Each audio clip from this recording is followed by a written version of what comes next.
So hello everyone and welcome back to my another exciting video of class 12 biology जिसमें कि आज हम लोग चैप्टर करने जा रहे हैं human health and diseases. So अगर आप लोग इस चैप्टर तक पहुंच चुके हैं, so you are about to finish your class 12 biology syllabus because now very few chapters are left and these are easy ones. इसमें आप लोगों को याद ज़्यादा करना है एंड समझना थोड़ा कम होता है।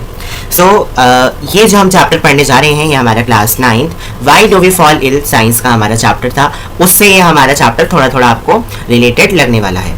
तो चलिए स्टार्ट करते हैं। फिलहाल तो सबसे पहले हेल्थ के बारे में बताया गया है, यहीं से हम लोग स्टार्ट करेंगे। सो health is a state of complete physical, mental and social wellbeing. मतलब आपको तीन चीजें बताई गई हैं। अगर आपको बोला जाए कि आप हेल्दी हैं तो हेल्दी में आपकी क्या क्या चीजें मैंडेटरी हैं होना। आप फिजिकली फिट हैं, सेकेंडली आप मेंटली भी पूरी तरीके से फिट हैं, देन थर्ड इज आप सोशली भी आपकी वेलबींग जो है वो अच्छी है। अगर आप ये तीन क्राइटेरियाज को फिल अप करते हैं then you can say that you are a healthy person. अब इसको इफेक्ट कौन कौन करता है, मतलब ये वाली जो चीज़ें डिस्टर्ब कैसे हो जाती हैं। तो सबसे पहली चीज़ जिसको डिस्टर्ब कर देती है वो है जेनेटिक डिसऑर्डर्स। कुछ ऐसे जीन्स जो कि हैं जिनमें कि डिसऑर्डर होता है वो प्रोजनी में ट्रेवल कर जाते हैं अगली में, जिस वजह से कोई पर्सन जो कि है वो अनहेल्दी हो सकता है। सेकेंड, इन्फेक्शंस हो जाते हैं लोगों को जिसकी वजह से वो लोग अपनी जो हेल्थ है उसको खो देते हैं, उसको वो ख़राब हो जाती है health. And the third thing is change in lifestyle. For example earlier you were eating healthy food, आप अच्छे खासा खाना खाए थे, were taking a healthy diet, but आप एकदम से कहीं और शिफ्ट हो गए and you started consuming junk food, you started consuming polluted या dirty water, you didn't exercise, you change your habits. उसकी वजह से भी आपकी जो हेल्थ है वो ख़राब हो सकती है या फिर इफेक्ट हो सकती है। अब mind influences immune system through neural and endocrine system and thereby health. हम सबको पता है जो हमारा ब्रेन है that is the centre of the body, और माइंड या ब्रेन कुछ भी कहीं की बात है। तो जो हमारा ब्रेन है वही हमारा इन्फ्लुएंस करता है किसको, हमारे इम्यून सिस्टम को। किसके थ्रू, न्यूरल और एंडोक्राइन सिस्टम्स के थ्रू। और इम्यून सिस्टम को अगर वो इन्फ्लुएंस कर रहा है and we know immune system is directly और indirectly related with the health only, so that is why हम कह सकते हैं हमारा जो ब्रेन है वो हेल्थ को भी इन्फ्लुएंस करता है। Now next thing is when the functioning of organs or systems of the body is adversely affected, it is a disease। जब हमारे बॉडी ऑर्गन्स अच्छे से काम ना करें या फिर हमारे जो पूरी बॉडी में जो सिस्टम बना हुआ है वो खराब हो जाए, वो डिस्टर्ब होने लग जाए, means like you were earlier you were feeling sleepy at the right time, but अब आपको नींद नहीं आ रही है किसी टाइम पे और you are facing some external effect of that disease or something. So उस चीज़ की वजह से जो कि है हमारी हेल्थ खराब हो सकती है। और उस चीज़ को जो खराब करता है, जैसे फंक्शनिंग ये सब हो रही है खराब, इसको हम एक टर्म देते हैं, वो क्या है, disease. So what is a disease? जब हमारी बॉडी के जो ऑर्गन्स है वो अच्छे से फंक्शन ना कर पाए and the system of the body is disturbed, affected, then we say you are suffering from a disease। अब डिजीज भी हमारी एक तरीके की नहीं होती, अलग अलग हो सकती है। सबसे पहली होती है इन्फेक्शियस, जो कि एक आदमी से दूसरे आदमी तक चली जाती है, जैसे कि वायरल इन्फेक्शंस होते हैं, सो वो भी इसी में ही आते हैं। एंड सेकेंड टाइप होता है नॉन इन्फेक्शियस, ये आपको ही रहती है, किसी और को आप ट्रांसमिट नहीं कर सकते हैं, जैसे कि हो गया cancer. Cancer can not be transmitted. अगर ऐसे देयर आर मिथ्स जो कि आपने क्लास 9 में भी पढ़े होंगे कि there is a very common myth कि अगर आप कैंसर वाले पर्सन के आसपास जाएंगे तो आपको भी कैंसर उड़ के उसके पास से आपके पास आ जाएगा, but this is a myth, ये सही बात नहीं है। आगे देखेंगे। अब हमने डिजीज देख लिया कि वो कौन सी कंडीशन होती है, लेकिन इस डिजीज को आखिर करता कौन है। सो डिजीज कॉजिंग ऑर्गेनिजम्स, कोई ना कोई ऑर्गेनिज्म तो होगा जो कि डिजीज आपको दे रहा होगा, तो उन्हीं को ही हम लोग क्या कहते हैं, pathogens. What are pathogens? They are the organism which causes diseases. Parasites are pathogens as they harm the host. जो पैरासाइट्स होते हैं किसी भी चीज के हो गए वो वही पैथोजेंस के तौर पे अपनी होस्ट की बॉडी के अंदर घुस के और उसकी बॉडी के सिस्टम को डिस्टर्ब कर देते हैं। अब एक गुड ह्यूमर हाइपोथेसिस है जो कि दी गई है by Hippocrates and Indian Ayurveda system. इसमें क्या हाइपोथेसिस में बताया गया है, it states that health is the state of a body and mind where there is a balance of certain humours. Persons with black bile belong to hot personality and would have fevers. क्या बोल रहे हैं, एक ऐसी state जहाँ की health is the state of a body.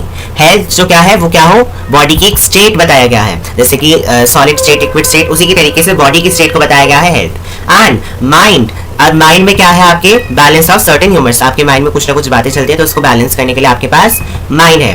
सो ऐसा बोला गया है ऐसे लोग जिनका जो बाइल है वो ब्लैक कलर का है, ब्लैक बाइल बिलोंग टू, हमें पता है बाइल कहाँ पे मिलता है, कमेंट सेक्शन में जल्दी से जाके लिखिए बाइल आपको कहाँ पे मिलता है, bile juice. So black bile जिसका होता है they belong to a hot personality, और उनको जो बुखार है वो ज़्यादा रहेगा, क्यों? क्योंकि वो हॉट पर्सनैलिटी के हैं।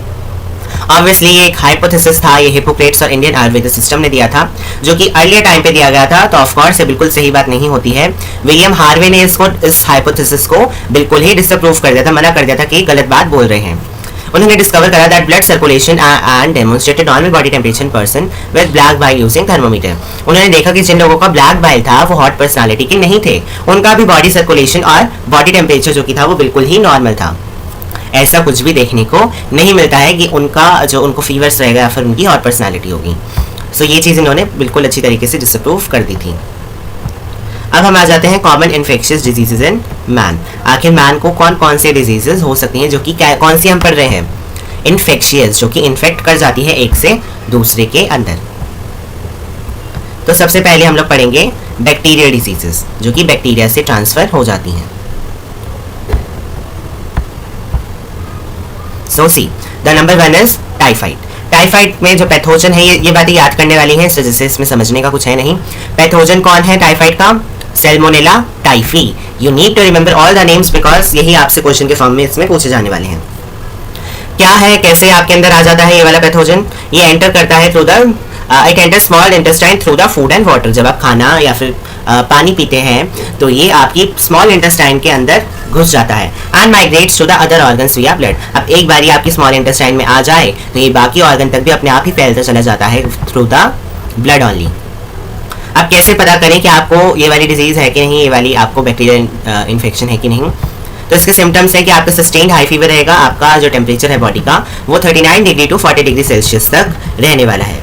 आपको ऑलवेज हेडेक रहेगा, आपको वीकनेस लगेगी अपनी बॉडी में, स्टमक पेन होता रहेगा, आपको कॉन्स्टिपेशन की प्रॉब्लम होगी, लॉस ऑफ एपिटाइट होगा, इंटेस्टाइनल परफोरेशन होगा, और आपकी अगर आपने इसका टाइम पे जो ट्रीटमेंट है वो नहीं करा तो धीरे धीरे इन सब चीज़ों की वजह से आपकी डेथ भी हो सकती है। सो इस चीज़ के लिए ही आपको पढ़ाया जा रहा है, ताकि आपको अगर कोई भी सिम्टम्स हो सो इन फ्यूचर ऑल्सो तो आप लोग फर्स्ट ऑफ ऑल किसी भी एक अच्छे डॉक्टर से आप लोग सबसे पहले कंसल्ट करें। Widal test is used for confirmation of this disease. यही टेस्ट है जिससे कि कंफर्म हो जाता है कि हाँ आपको टाइफाइड है कि नहीं। टाइफाइड का टेस्ट जिसे बोलते हैं that is actually a Widal test. Mary Mallon, typhoid Mary was a professional cook. She was a typhoid carrier who spread typhoid for several years through the food she prepared. So जो Mary melon थी ये typhoid की patient थी, typhoid Mary इनको बोल दिया गया है। अब ये क्या थी, ये थी कुक। अब ऑब्वियसली बोला गया है कि टाइफाइड फैलता किससे, खाने से। तो अब जब इनको टाइफाइड होगा तो उनके जो पैथोजन है, अब क्योंकि इन्फेक्शियस है तो वो खाने में भी गए होंगे। अब जब खाने में इनके इन्फेक्शन गए होंगे, अब ये कुक थी तो ऑब्वियसली किसी जगह पे काम करते होंगे। अब इन्होंने बहुत सालों तक जिसको भी खाना खिलाया, द फूड शी प्रिपेयर्ड, उसको ही टाइफाइड होता चला गया। मतलब इतनी बुरी तरीके से जो कि है टाइफाइड स्प्रेड हो गया बिकॉज ऑफ दिस लेडी। यही थी typhoid carrier. So I hope ये वाली बात तो बहुत ईजी समझ में आ भी गई होगी। नेक्स्ट हम आ जाते हैं निमोनिया पे। निमोनिया का पैथोजन कौन है, स्ट्रेप्टोकोकस निमोनिये एंड हीमोफिलस इन्फ्लुएंजाe। सो ये दोनों नाम भी आप लोगों को याद रखने हैं। कंफ्यूजन के लिए आपको नाम देके बोल सकते हैं कि बताओ ये वाला पैथोजन कौन से डिजीज कॉज करता है। एंड ऑफ कोर्स अगर आपने याद नहीं करा है then you will 100% confuse in this case. अभी क्या इन्फेक्ट कर देता है आपकी alveoli, it infects lung alveoli. Lung में जो आपके एल्वियोलाई होते हैं जिससे कि आपका गैसेस एक्सचेंज होता है वो इसकी वजह से इफेक्ट कर जाते हैं। The alveoli get filled with the fluid leading to respiratory problems, जिसकी वजह से आपको सांस लेने वाली जो परेशानियां हैं उसमें हो जाती हैं आपको दिक्कत हो जाती है उसमें। Haemophilus influenzae, it infects lung alveoli. आपके जो sorry the mode of transmission, mode of transmission क्या है इसका, inhaling the droplets aerosols released by the infected person. अब जब कोई इन्फेक्टेड जो पर्सन है, जस्ट इन केस उसने छींक दिया कहीं पे, तो जो उसके नोज में से जो ड्रॉपलेट्स आएंगे अगर आपने वो वाली ड्रॉपलेट्स इनहेल कर ली तो आपको भी निमोनिया हो जाएगा। Sharing glasses and utensils with an infected person, अगर कोई पर्सन जो कि है वो इन्फेक्टेड है और आपने उसी के ही साथ जो कि उसका पिया हुआ पानी का ग्लास आपने भी पी लिया तो आपको हो सकता है। अगर आपने उसके ही बर्तन में खाना खा लिया तो भी आपको ये हो सकता है। मीन्स इसमें बहुत ज़्यादा प्रिकॉशंस की नीड होती है। सिम्टम्स देखें तो बताया गया है रेस्पिरेटरी प्रॉब्लम्स होती है, फीवर हो जाता है, चिलिस हो जाता है, कफ होता है, हेडेक होता है और बहुत सारे केसेस में लिप्स और फिंगर्स जो कि हैं वो ग्रे या ब्लूइश कलर के हो जाते हैं। और भी कुछ बैक्टीरियल डिजीजेज हैं, इनके नेम्स पढ़ लीजिए, डिसेंट्री, प्लैगियो, डायप्थेरिया एंड एक्सेट्रा। सो अभी लाइफ साइकिल ऑफ प्लाज्मोडियम हमको दी गई है, ये हम स्टार्ट करेंगे अपनी नेक्स्ट वीडियो में। Till then good bye.